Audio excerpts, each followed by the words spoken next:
নমস্কার, কেমন আছেন সবাই? দেখুন আমাদের বাড়ির নতুন অতিথি, কেমন লাগছে? অনেকদিন ধরেই ভাবছিলাম যে নিয়ে আসবো। আসলে আগেও আমার মাছ পোষার খুব শখ ছিল, আমি খুব মাছ পুষতাম, অ্যাকুয়ারিয়াম ছিল বেশ বড়। গুড আবার ইচ্ছা হয়েছে। ভাই, আমার মাঝখানটা টমেটোটা একটু দেখো। খুব ট্রাভেল ছিল, একে আমার রাখার বেটি জায়গা মেয়েকেই ছিল না পছন্দ একটু, হয়ে গেছে। কিন্তু মন মানছে না। দেখলাম একটি ফাইটার, দেখতেই পাচ্ছেন ছোট্ট একটি ফাইটার, বোলটা কি সুন্দর দেখতে। ফাইটার রাখার যে বোলটা সেটাও খুব মিষ্টি। হঠাৎ মনে হলো, তাই চলে গেলাম মেয়েকে নিয়ে, কিনে নিয়ে চলে এলাম। কি সুন্দর লাফাচ্ছে না, এদিক ওদিক এদিক ওদিক।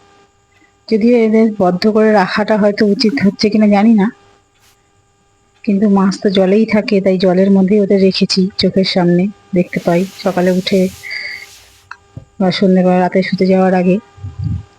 এদের এই খেলা করার ব্যাস দেখলেও মনটা ভালো হয়ে যায়। ভিডিওটি কেমন লাগলো অবশ্যই জানাবেন।